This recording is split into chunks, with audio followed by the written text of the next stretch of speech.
he separated the waters in the sky from the waters on the earth.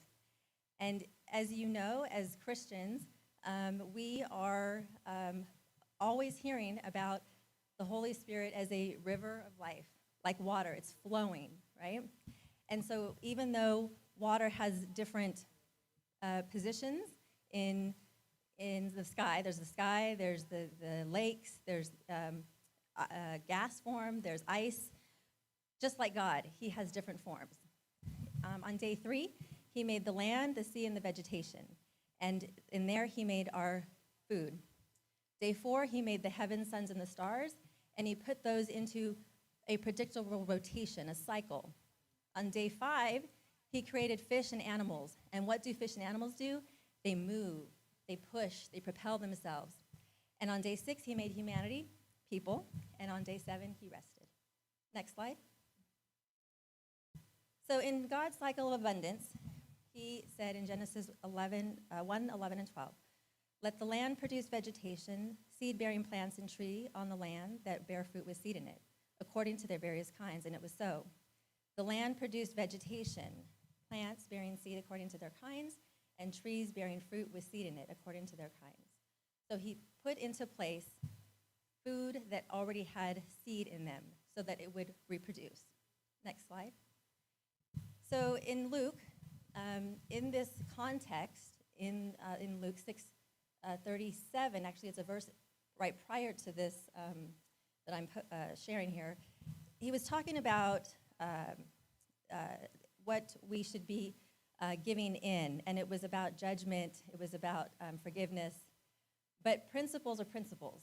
And in this verse he says, "Give, and it will be given to you, a good measure, pressed down, shaken together, and running over, will be poured into your lap. For with the measure you use, it will be measured to you." And this is how I see our food, our nutrition.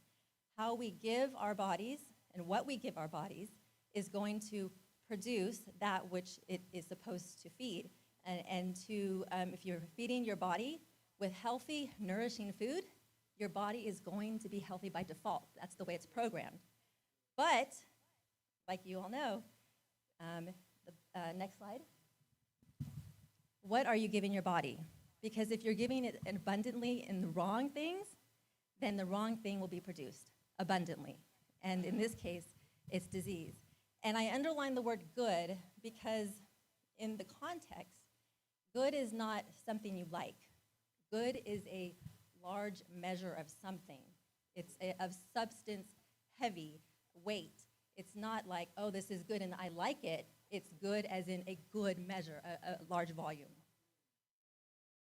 So I want you to take a look at these, next slide, sorry, at these kinds of scenarios and what you look at as healthy. If you think of a bodybuilder, you think of someone who's healthy, but you don't realize that bodybuilders can be depressed, or a long-distance runner who's anxious, or someone who is a woman who's obese, who's struggling with infertility, but she's a happy person, but she still has issues. Or a patient man, he's so patient with everyone, but he's struggling with sleep. A woman with breast cancer who is an encouraging woman. So everybody has strengths in their health, and everybody has areas that they need to work on. And I am talking about a holistic type of health where we're dealing with every part of our life. Next slide. So, in God's cycle of multiplication, he starts with plants and seeds, and they go in a cycle. And as you see, the flower blooming from the trees, when something is about to be produced, there's usually beauty in it. There's something that we like to lay our eyes on, and it produces fruit, and the fruit is nourishing, and it has a seed, and the cycle continues. And like we always hear in Matthew 13, when we hear of the parable of the seed being sown, we always think of ourselves as, what kind of soil am I, right? Lord, give me a soft heart. Give me a heart that can receive your seed. And then God gives us seed. But what my question is not only what kind of soil are you, but next slide. I'm sorry, it's not quite showing the bottom, but the question is, what kind of seed are you planting or cultivating? So I want to start with a picture. If you can just envision something with me, the soil, and think of our bodies as the soil. So from your mouth to the bottom end, it starts off as a small tube in utero. And over time, it lengthens out, and it twists and turns, and certain parts grow bigger, and certain parts stay narrow. And over time, you end up with this long tube going throughout your body. Now, if you were to pull that tube into one long tube again, slice one side of it, and fillet it open, that is your soil to your body, okay? Next slide. I'm sorry, that was the next slide. So, once you've taken that tube in your body and you've filleted it open, one side, and this is like a diagram of a farm or a land, right? One side can be healthy and nourished, the other side can be dry and starved of nutrients. And if you look on top of the soil here, and this actually happens in farming, you can have a piece of land that is nourished, and the one right next to it is dry. And this is what happens with our intestinal tract. Next slide. So if you took a little cross-section of the intestinal wall, this is what you get. So I'm going to come over here. So this is healthy. You have normal mucosa. And then as it starts to get sicker and sicker, you'll eventually narrow down your healthy mucosa, just like on that prior picture. And again, this is how in our small intestine, we have a lot of little surfaces because this is where nutrients are absorbed. And in the large intestine, it's a little thicker, not as many fronds, but it's thick, and this is where we absorb water. And this is what the intestine actually looks like when we look at it with the scope. And this, again, is a cross-section of normal, healthy intestinal wall. Next slide. Yes?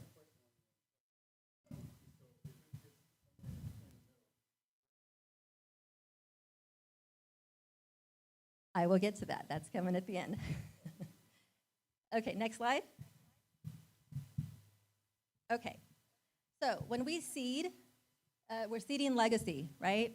When seeds are meant to be multiplied for multiple generations. So in church, what do we talk about seeding and legacy? We talk about our speech, what we speak out. We talk about how we spend our time, money, and talent, how we invest. We talk about emotional output, how we feed into someone's emotional being, and how we sustain ourselves is the same way, and how we use plants to communicate with our bodies. Next slide.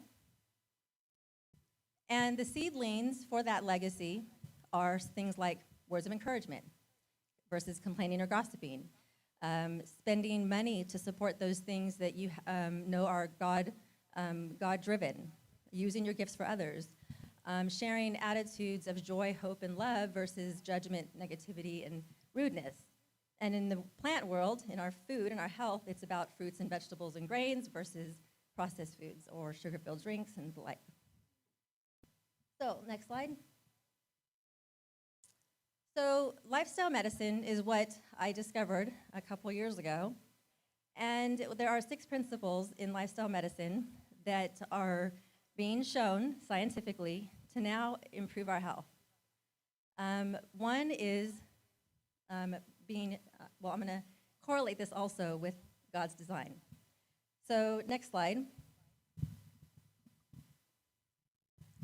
So pure, being addiction-free, not having an altered mental state, seeing clearly. Doesn't that kind of correlate with God's first day where he gave us an awareness with light? Next slide. So, day 2, he created the water and separated the water. We talk about his Holy Spirit. This is actually prayer, and our meditation life is now being scientifically proven to contribute to good health. Next slide. So, number 3, day 3, God created the land and the sea and the food.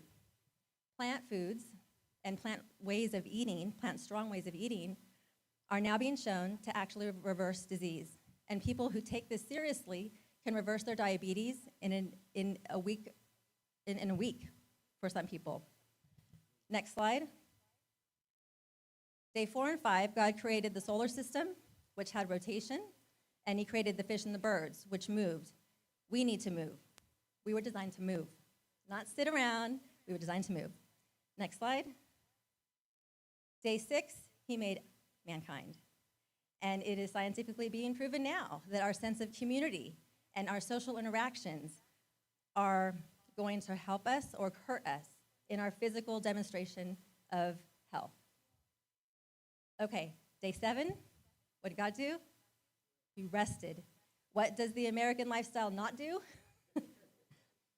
And now it's scientifically proven that sleep affects our metabolism. The lack of it can contribute to cancer and to diabetes and to poor metabolism. So I want you to imagine yourself as this bowl on the foundation of God's design that is now scientifically proven in lifestyle medicine.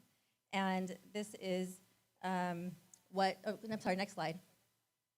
And this is how a good way to picture that if you are lacking in one of these areas, your stability of your health wealth will be compromised. Now, next slide.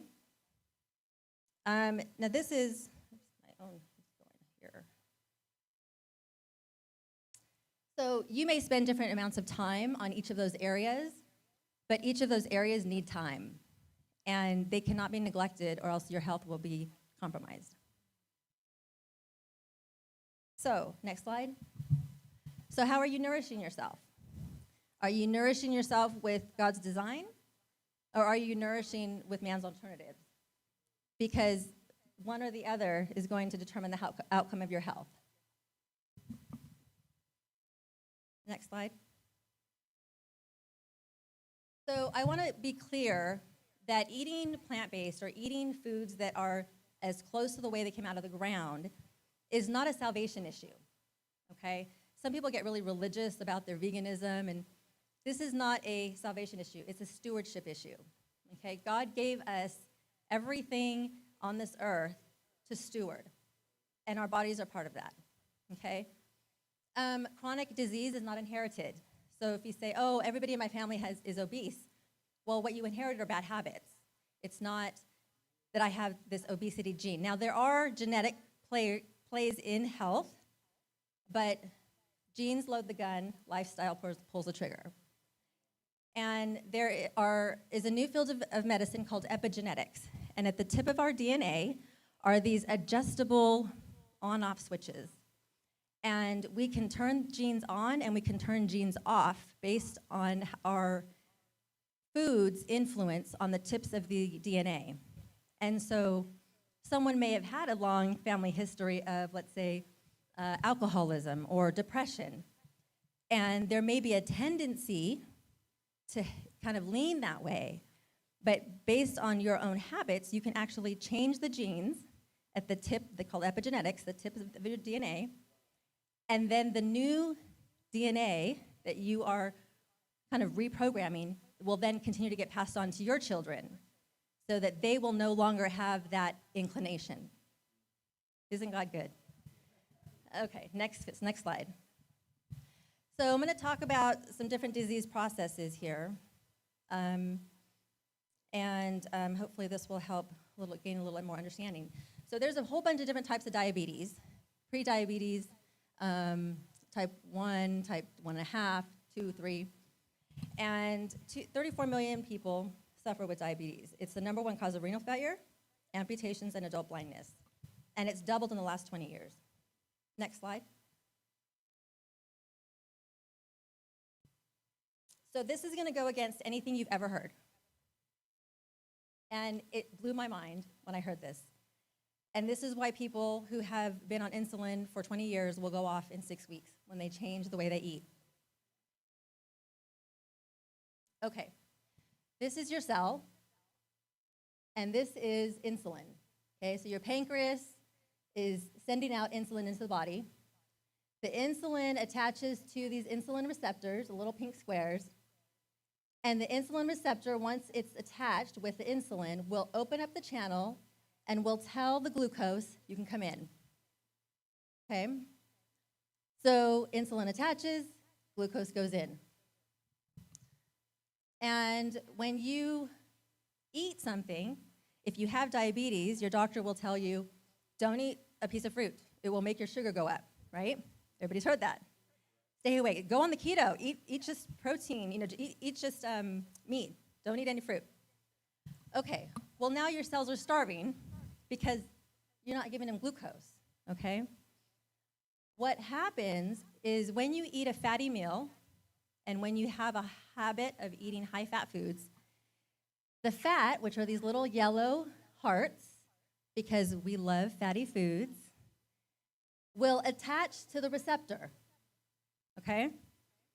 When it attaches to the receptor and blocks off the receptor, the insulin can attach, but it won't be able to, the insulin will no longer be able to attach, okay? So if the insulin isn't able to attach, then you can't get glucose in. So if you get rid of the fatty diet, your glucose will be able to go in. So this is why people who start to eat plants and they'll say, okay, I'll do it for 2 weeks, and they're serious, and they get rid of all the high-fat food, all of a sudden, glucose is able to get in the cell.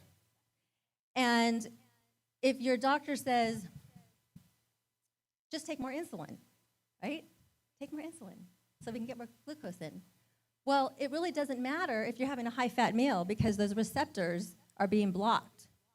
And the higher insulin isn't going to help more sugar get in if you've bulked up all of your receptors with fat. So going off of high-fatty meals, your insulin needs will drop, and you will be able to have better sugar control. Yes?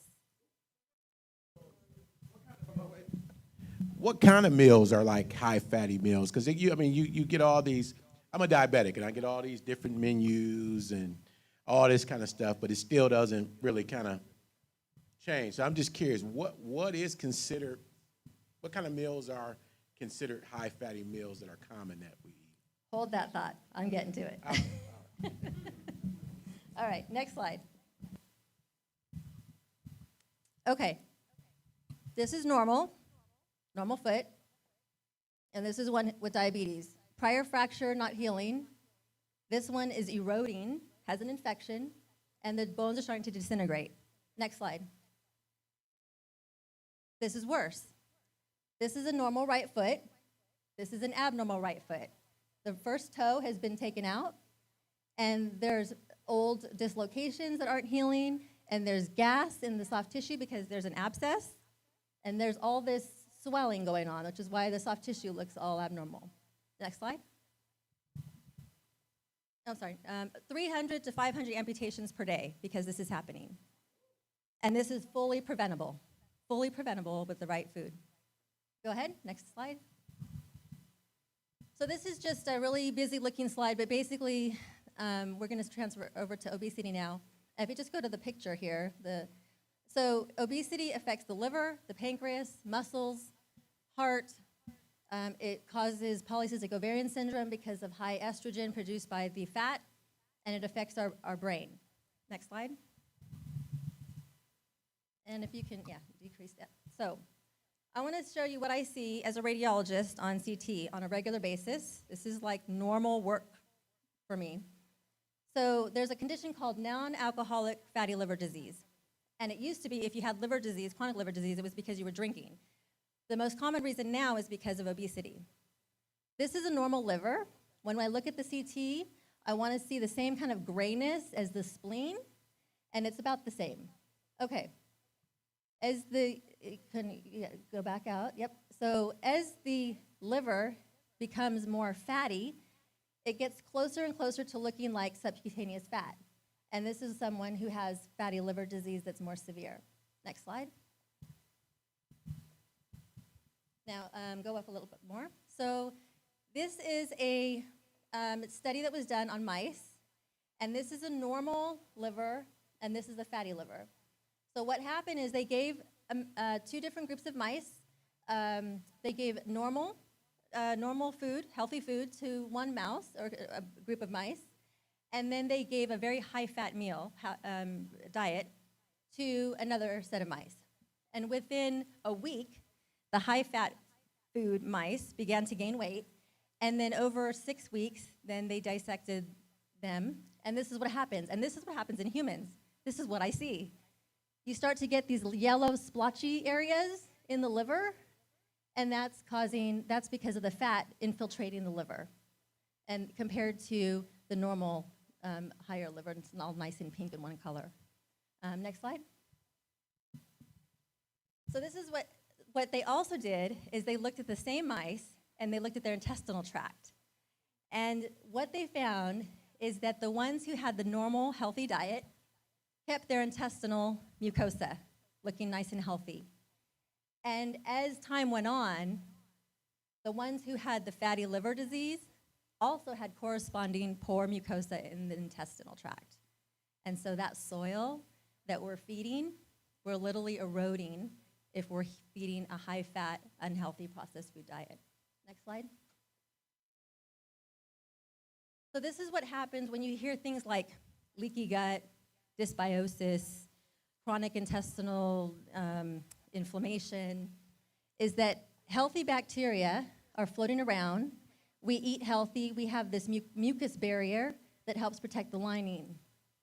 When we're eating away from God's design and as far away from plant foods as we can get, we start to erode that mucus layer that's protecting the intestinal wall. And those bacteria that are supposed to just stay in the intestinal tract, that lumen, start to get, they're able to communicate with the soft tissues. They break through this wall that is broken down. So if you are diabetic, or if you have Crohn's disease, ulcerative colitis, chronic enteritis, this is what's happening. Things are getting broken down because they're not being fed the right food. Okay, next slide. So this is vascular disease. And this is a normal aorta in the abdomen. You see the walls of the aorta are very smooth. Next slide. This is someone who's developing calcifications because of chronic inflammation and high-fat diet. They start to develop these calcifications. Continue on next slide. This is getting worse. And because of flow dynamics, the pressure changes, you start to get areas of aneurysm or ballooning. And these are what ruptures, when you hear of someone's aneurysm ruptured. Go ahead, next slide. And that's what I see. I see this all the time.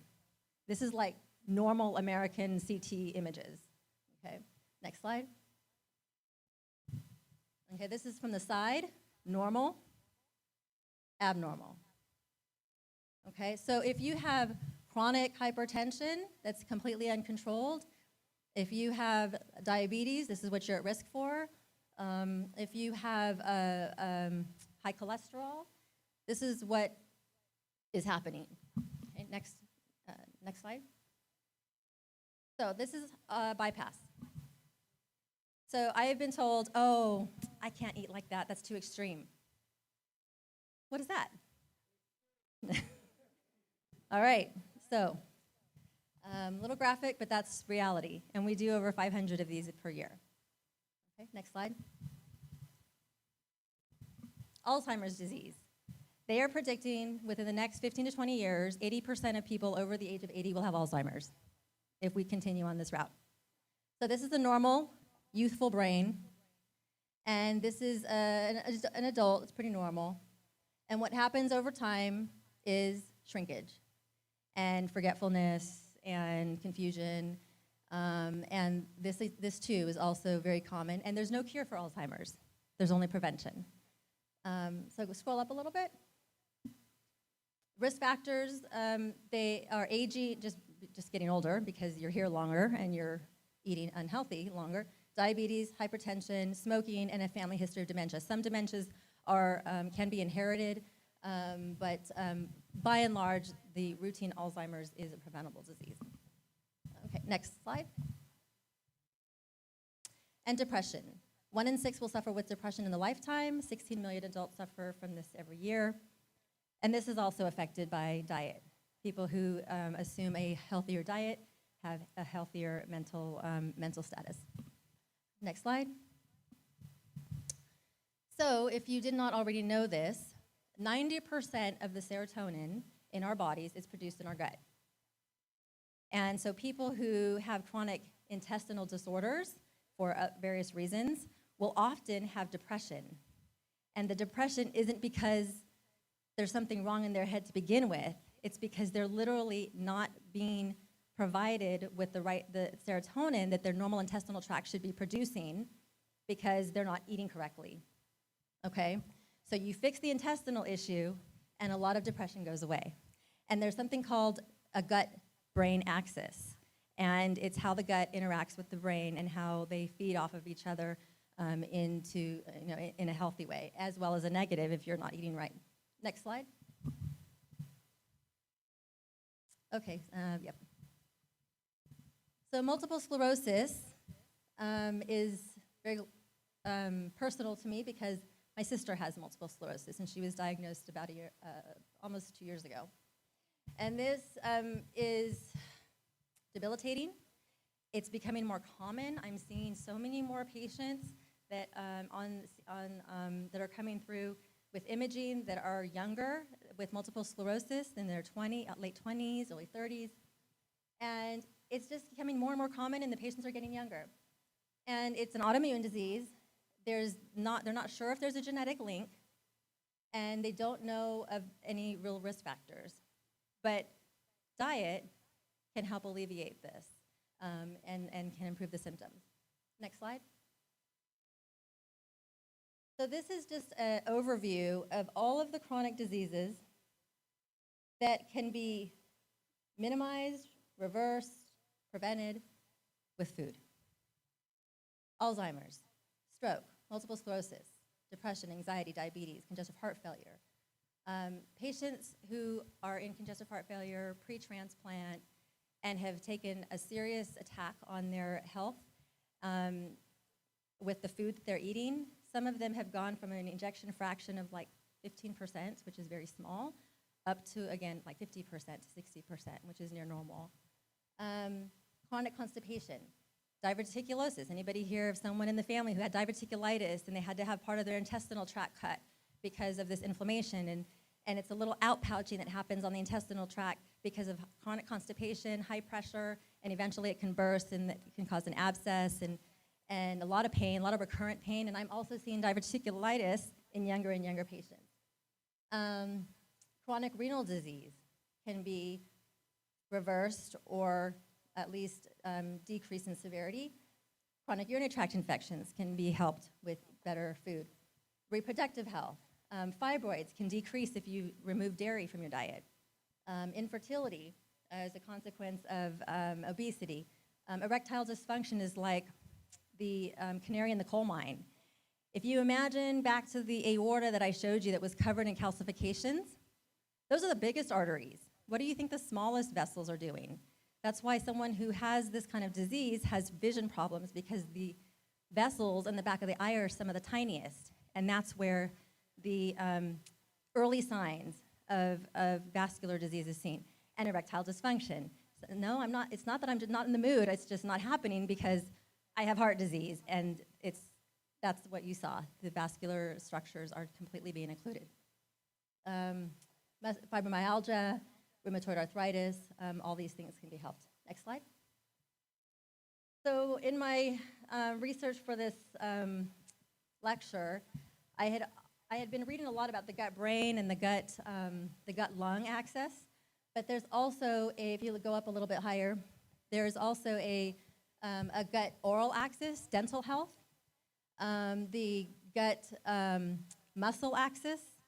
So everything is tied to the gut. How we eat is feeding health to every part of our body.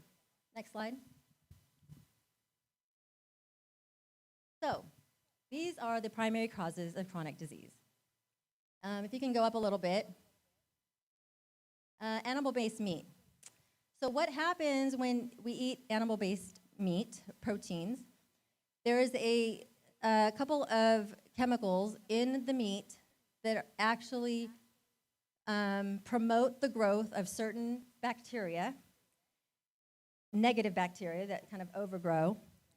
And the negative bacteria then go to our liver and get converted to something that causes inflammation in the vessels. And so eating meat causes chronic inflammation if you're eating meat on a regular basis. Continue on.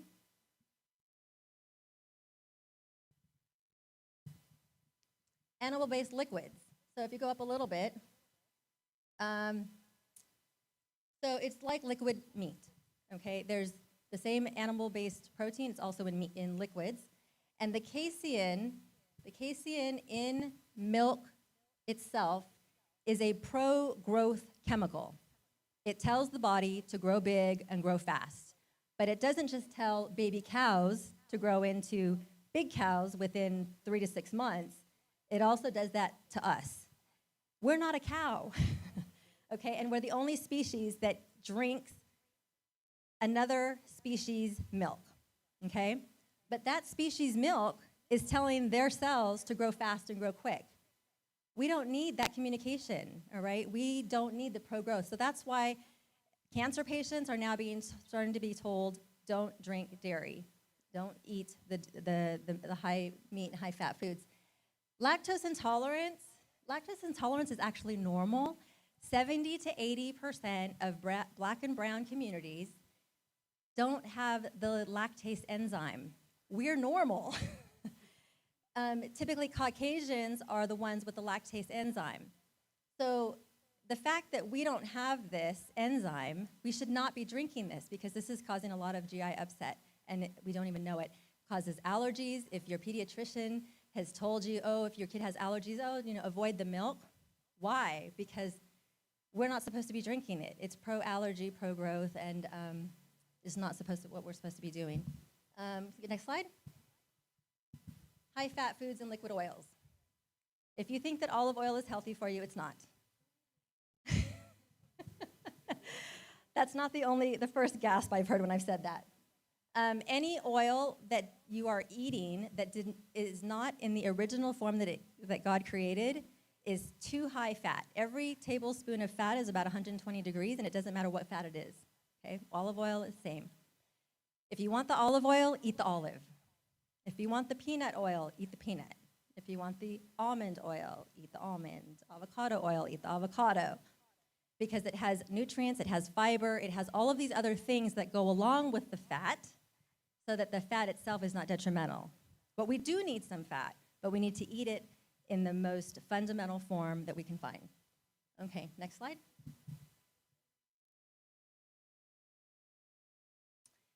Go up a little bit. Hidden calories. So if a couple tablespoons of fat has 400 calories, it's only going to fill up my stomach a little bit, and I'm not going to sense that I'm full. If I have rice, potatoes, and beans, I'm going to get a whole lot more food for those calories. And having green fruits, vegetables, I'm going to get a lot of filling for low calories. Okay, next slide.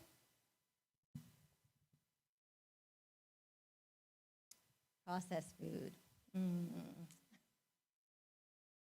So, how many of these products are in your pantry?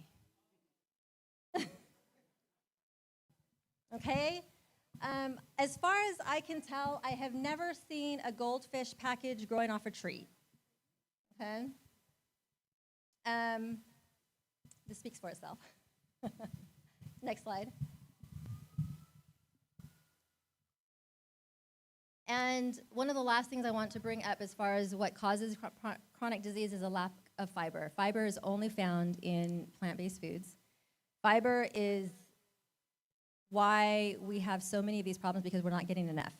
The average American gets 14 to 15 grams of fiber, which is only found in fruits and vegetables, plant-based foods, grasses, sprouts, and we need to get at least 25 to 30. because of this lack, this is why we have chronic constipation. This is why we have diverticular disease. This is why when you drink orange juice, rather than eat the orange, you take the fiber out. You're supposed to eat the orange. So eat as close to the way it came out of the ground. What happens with fiber? Fiber is like a rope, and the sugar molecules are attached to the fiber. The fiber is not absorbed by our intestinal tract, but the fiber feeds the good bacteria. So you are growing good bacteria when you eat fiber. When the fiber is going through your intestinal tract, that long tube we're talking about, it slowly releases the glucose as it's going through the intestines, rather than the glucose having free reign without the fiber. So when you eat a high sugar drink, and the next time you drink a soda from a can, look at how many grams of sugar, that sugar will rush into your bloodstream very quick. If you took the same amount of grams of sugar, but you attached to fiber, your blood sugar will not rise as much because the sugar molecules are being released slowly throughout your small intestine rather than in one big rush. And part of the liver disease that I showed you, where things are turning fatty, part of that is because the sugar is getting into the liver in too high of concentrations. Next slide. And this is our current primary treatment for chronic disease. Wait, right? And go up a little bit. Emergency room, surgery, cancer center, doctor's office. This is not where we need to be treating our chronic disease. We need to be treating it with every fork. Okay, next. So, biblically, God said, I give you every seed-bearing plant on the face of the whole earth, and every tree that has fruit with seed in it. This will be yours for food. To all the beasts of the earth and all the birds in the sky and all the creatures that move along the ground, everything that has breath in it, I give green plant food. I think our cat is vegan. She likes bananas and she likes oranges. This is God's design. And this is biblical, right? Next slide. This is what he gave us. He physically gave us this, just to go and grab it and enjoy it. Next slide. This is a comparison of how nutritional, as close to the ground you can get. If you take peas, they have 118 calories, 21 grams of carbohydrates, 8 grams of protein, 0.6 grams of fat. If you sprout those beans in a can or a jar in your kitchen, it's actually more nutrient dense, 149 calories, 33 carbohydrates, 11 grams of protein, 1 gram of fat, and several vitamins. Plants have protein. Every plant has protein. So to say that, where do you get your protein? I get them in plants. And when they sprout, they're most nutritionally dense when they're sprouted at the very early growth, kind of like a baby. They're kind of like most wholesome, right? All right, next slide. Whole food, plant-based way of eating can normalize glucose levels. Chinese yams can improve bone density and cognition in menopause. Soy actually decreases hot flashes and decreases breast cancer risk and recurrence. Turmeric is actually equivalent in ibuprofen for pain relief. Cabbage can be protective against aflatoxin, which is an infection that can cause cancers. And when food is taken seriously, you can treat your cholesterol level equal to statins without the statin side effects. And my mother had a little bit of high cholesterol, and she started eating oatmeal, her and her brother. They started eating oatmeal every morning, and their cholesterol came down to normal. So this is God's principles proven in a practical sense. Healthy at Last is a book written by Eric Adams, who is currently going to be running for I think he's the mayor of New York, or trying to be. He was a police officer, went blind in one eye, woke up with blindness in one eye, had uncontrolled diabetes, completely changed the way he ate to plant-based, healed that, got rid of his diabetes, and now he's on a rampage to educate New York boroughs on the benefits of eating better. Dr. Stanzik at the top, she had multiple sclerosis. She was a resident when she was on call, was paged. She couldn't get up because she couldn't feel her legs. Had multiple sclerosis. She became debilitated in a walker, was like that for years. She came across an article that said blueberries can help multiple sclerosis, and she thought it was a joke. She took her food seriously, and she basically is now off of medications for like 20 years and has run marathons.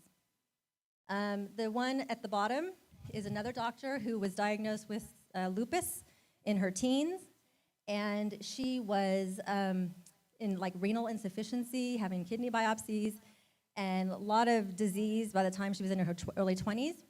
She found plant-based eating. She's now medication-free, and she has free sessions to help people who have lupus and other chronic inflammatory disorders to get rid of their disease.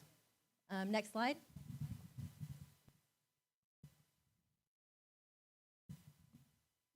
Yep. Now this is where my life was impacted. So when I made the change, I lost 10 pounds. My husband lost 20 pounds in 2 months. My generalized aches and pains kind of went away, except when I work out.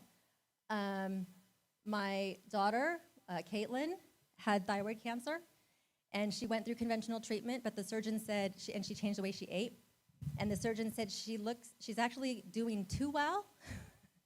She says, I worry when my patients do too well after surgery because then they think they don't need to take medication. Now, she does not have a thyroid, so she does have to take medication, but other patients had a lot more symptoms than my daughter did. Risa went plant-based in college. She was the smallest on her track team, but the strongest. Caleb went plant-based, and also in high school, he adopted some other lifestyle medicine principles, like sleep, and he started taking a nap before all of his competitions, and it improved his performance.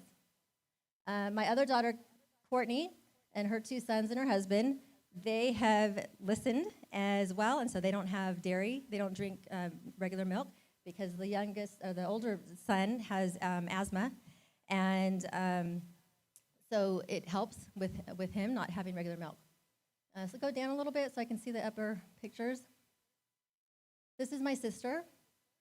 She was diagnosed with MS in February of 2020. And I knew Dr. Stancic had healed herself. MS symptoms it's not necessarily completely reversible, but you can treat the symptoms and manage it very well. So my sister went from walking 5 miles a day to hardly being able to get out of a chair within 2 months. She was so debilitated. Her medications got delayed, but she finally listened to her older sister. And within 2 months, without starting medications, she was back walking 5 miles a day. With MS, all symptoms had resolved. She no longer had the numbness, she no longer had the pain, walking, back to work. This is my other cousin's son. He was born with a condition called congenital hypercholesterolemia. So when he was doing some normal lab work as a baby, infant, they found that his triglycerides were like 9,000, which is off the charts, right? I mean, it's supposed to be like under 150 or so. So cholesterol is controlled by 29 genes. 27 of his are defective. So she has to give him basically a whole food plant-based diet, and there's only certain types of fats that he can eat that won't make his cholesterols go off the charts. So if he can maintain anything lower than 1,000, that's normal, they can have a normal life. Just by changing his food as a toddler, an infant, she was able to take it from above 6,000, 9,000 to 600 with food. So next slide. So a few tips when people say, well, how do I start? I don't know what I'm doing. I have never heard of such a thing. Start with one meal. How can I healthyize what you're eating in just one meal? And start there.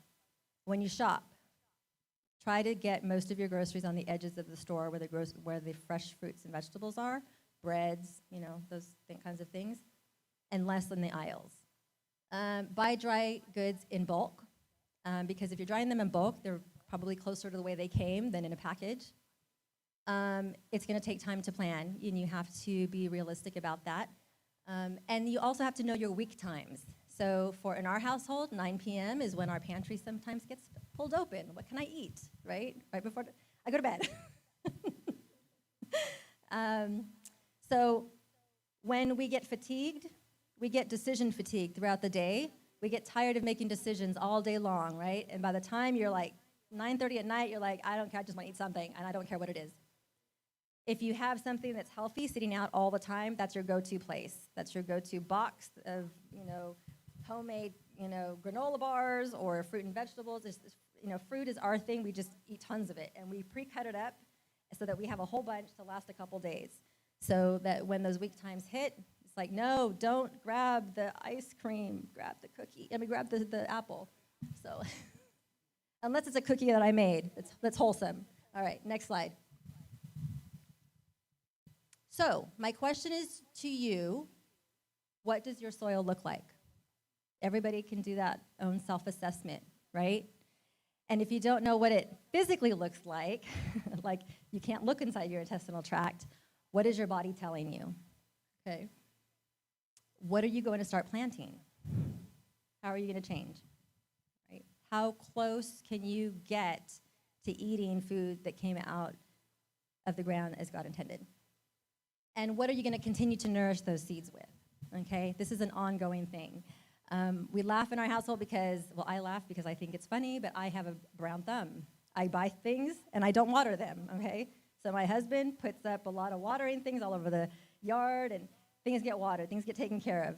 I have an idea, and he takes it to fruition. So you start with your soil, you start planting something, and you keep nourishing it.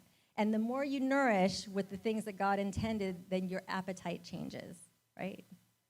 Next slide. So these are some resources. If you want to take a picture of this, movies that I recommend people who are just starting out to watch. Some books. That Healthy at Last is a good one. Mastering Diabetes is written by these two guys who both were diagnosed with type 1. And type 1 diabetes is more of an autoimmune, so the pancreas isn't kicking out insulin. But what he found is after several years of being told, don't eat any fruit, don't eat anything sweet, don't eat any apples or bananas, what he found is when he went completely plant-based, his need for insulin actually decreased. And it's because, as we go back to that slide, if you recall, he was taking the fat out of his diet, and he was freeing up those insulin receptors that he had, and so he was able to control his blood sugar better. And both of them have an amazing program for dealing with all the different types of diabetes that people may have. Preventing and Reversing Heart Disease is another awesome one. And How Not to Die and Frugal Vegan is actually a recipe book for people who are just starting out, who are trying to do this in a budget-friendly way. Next slide. And this is where you can find me, wholeyouhealth.org, wholeyouhealth on Facebook. I'm on Instagram. Plantifulkiki.com is another website done by this young girl who was really overweight, and she transformed her life and does a really nice job in recipes and kind of educating people as well. Next slide. And then these are some local businesses that I believe support lifestyle medicine principles, and this is the Fresno Farm Box. They have 2 more weekends where they're selling boxes. I think you can go on tomorrow for pickup on Saturday. Fresno Family Therapy, and of course, Dr. Brookins, Sister Net's office for mental health. Raw Fresno has very low fat. It's all whole food, plant-based. She doesn't use added sugars. And the Loving Hut is another plant-based restaurant too. Next slide. Is that it? Okay. I think that's it. Yeah, so any questions? Yes. Well, first, can we just give her a round of applause? This is just super amazing. And then we'll take a question from the floor and then from YouTube. Ron.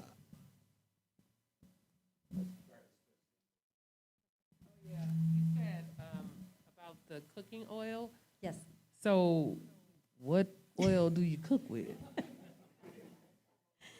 So for making the transition from regular frying to very little frying or no frying, the first thing is use oils if you need to still cook and do some things that you normally do. Cook with oils that don't have a high burn point or smoke point. So what I mean by that is olive oil is thought to be the healthy oil, so cook everything in it. But olive oil has a low smoke point at a lower temperature. So when you start to smoke oils, you start to produce cancer-causing chemicals. So you want to cook with oils that have a high smoke point, so you can cook your food and they haven't gotten to that smoke burn temperature. So avocado oil and grapeseed oil are oils that have a high smoke point.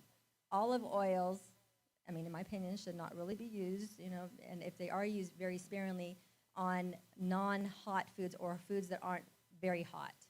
So. Okay, we have a question from YouTube, and Dr. Foster, you messing up my life, man. Oh, I'm just sitting there Am I thinking, out man, of Antoinette got some work to do. She gonna have to crush some peanuts and make me some oil. She got a lot of work to do. But there's a question on YouTube, and this is from D. Myers, and her question is, can the mucus wall in the intestinal tract be repaired? Absolutely. Wow. God created an amazing machine, and like I showed you in the beginning, when he created the earth, it's self-healing. The last oil spill that happened, I don't know when that was, it just heals itself. God has fungi in the environment that actually breaks down oils. And so the same can happen in our body. If we start feeding it what it needs to be fed, over time, your gut will heal itself. Thank you. Yes. Dr. Foster, I had a question about the cheat day. Some people will say cheat days are just once a week, that kind of thing. What's your feelings on that? So actually, when I counsel people who are serious about changing the way they eat, I tell them, because it really is, this is a way of eating, it's abundant eating. There are no calorie restrictions. There are no volume restrictions. There's nothing that's off limits when you're eating what you're supposed to eat. So what happens when you want to have a, milkshake, or you want a steak, once a year?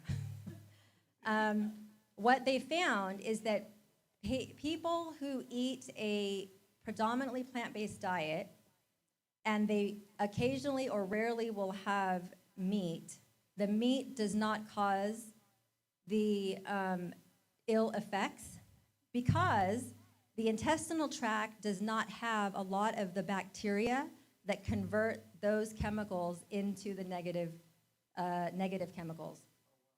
You have some, right, but it's not the abundant or predominant bacteria.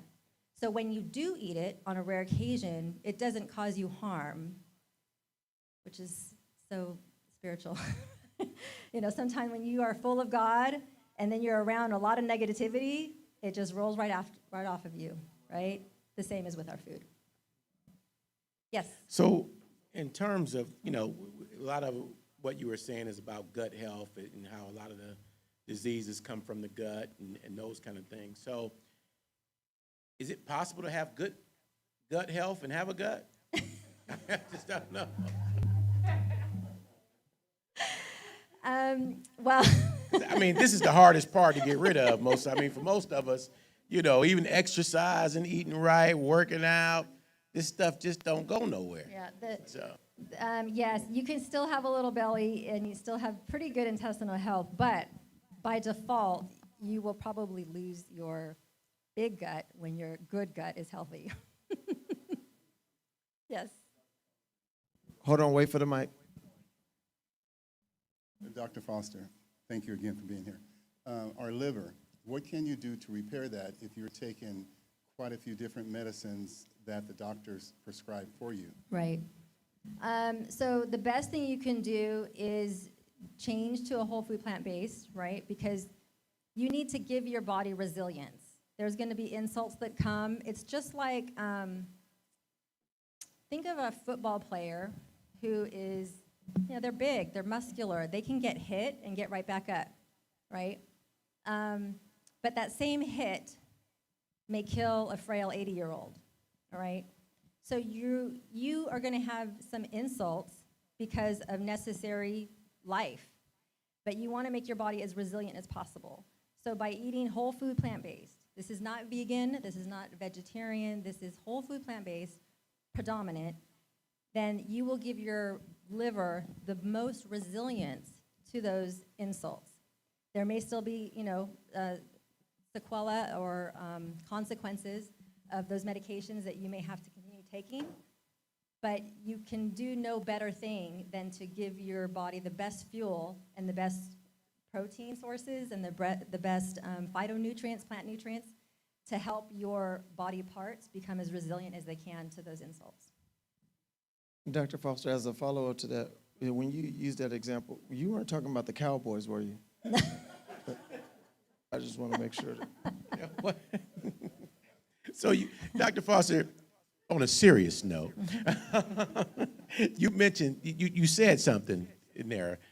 What is the difference between whole food, plant-based, vegan, vegetarian? I mean, you mentioned three things there. What is the difference? And as a follow-up to that, Whole Foods, not doing a commercial for them or anything. No. When you go in there, like when I go to Whole Foods, I automatically think everything is healthy in there.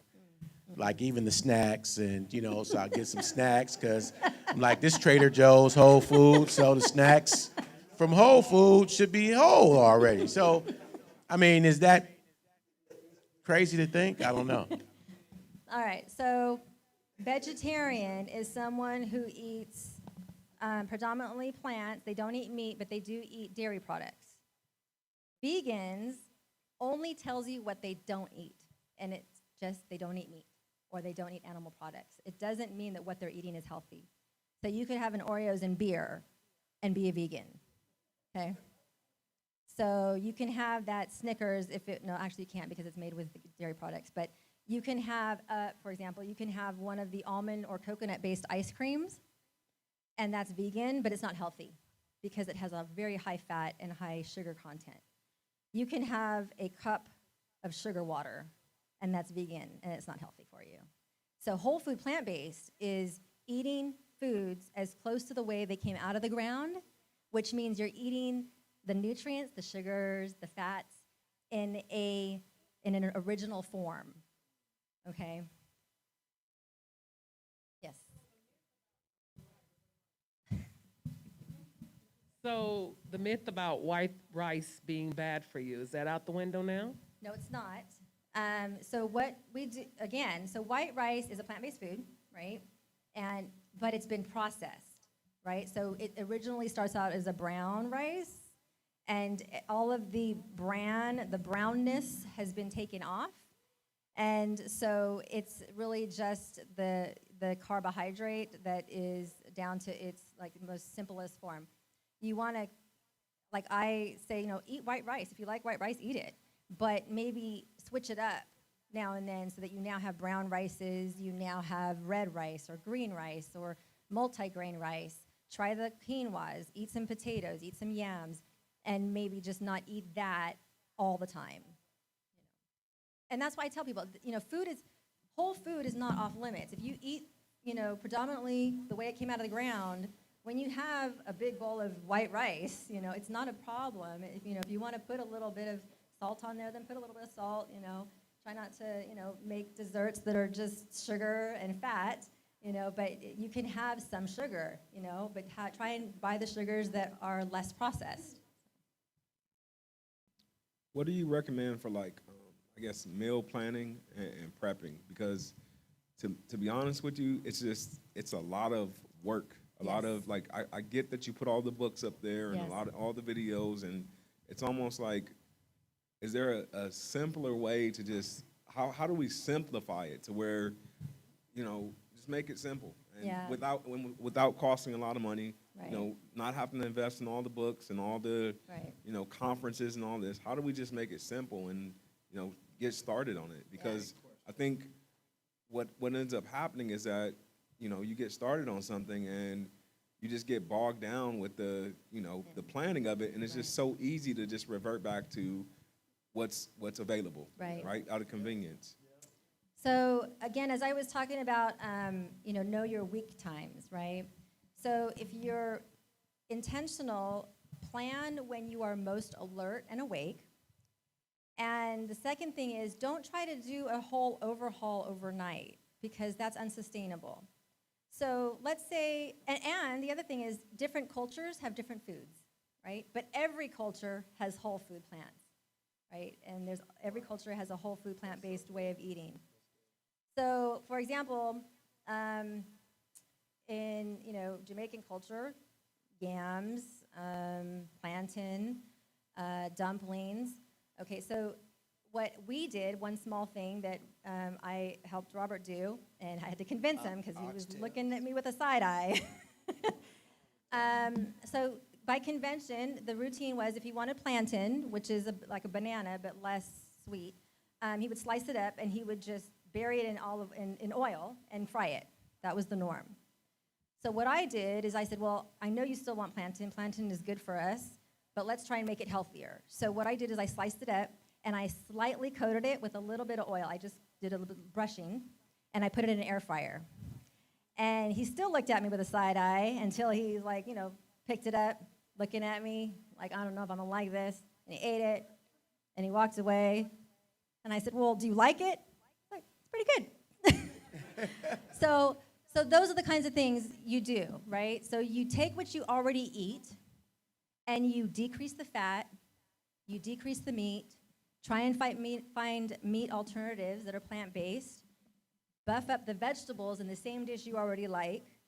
When we make tacos, I still put seasonings. I just don't fry hamburger meat and meat anymore. I'll use tofu. I'll use something called textured vegetable protein, and they taste just fine.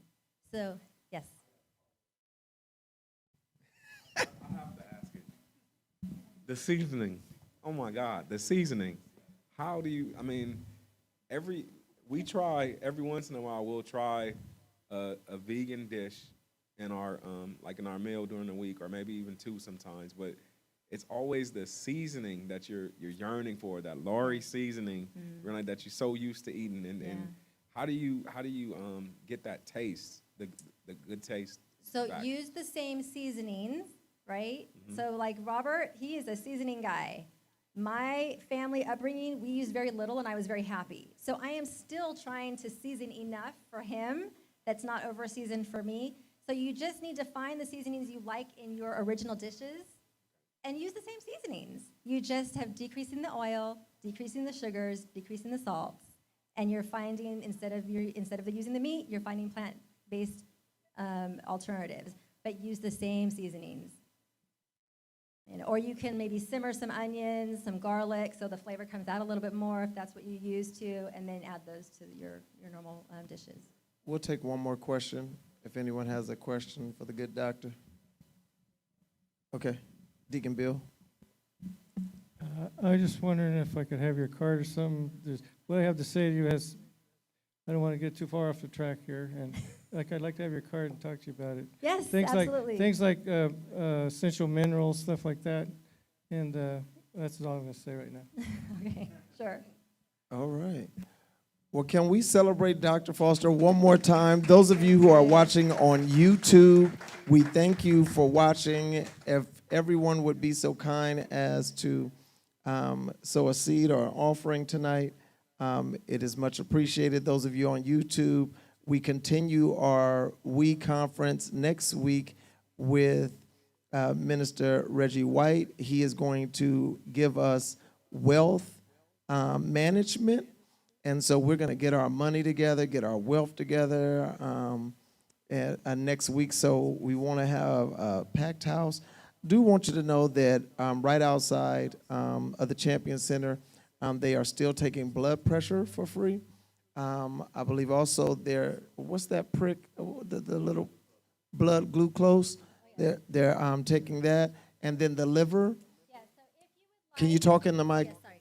If you would like to do a very quick, probably like 2-minute scan of your liver to see if you have fatty liver, we're able to do that in my office on the other side of the building. And my daughter, Caitlin, is a registered ultrasound technologist, and she'll be able to do that for you, and she'll write that on your paper if you'd like to do that. Okay, and so obviously, those of you who are watching on YouTube, we are going to ask that you consult with your with a physician or reach out to Dr. Foster or one of those resources, because what she's basically sharing with us is, oftentimes our medical professionals, it's like medicate you up and not going back to God's design. And so as we go back to God's design, we want all of you to be healthy, and we want to be a church that looks at all of God's word. And so for so long, not only have we X'd out the mental health part, but we've X'd out the nutritional fact, and we're praying, and Lord, heal us, divine healing. When, man, if I could eat a couple more apples and be healed, that'd be great. And Antoinette has a lot of work to do, you guys, so pray for her. Man, she tries, but I'm like a bull, I want what I want, and so she be trying to, whip me into shape. But, we want everyone to be in health. And then we do want to pray as we get ready to dismiss tonight. I guess I should be up. We want to pray for those who are still being impacted. I'm dealing with young people that are dealing with trauma right now. These people are left and right are passing away due to this COVID and other health factors, and that's something that goes missed, right? What's going missed is the other health factors, right, that were involved when people are contracting COVID. And so I know 4, so there's been 4 deaths over the last week that I'm kind of connected to.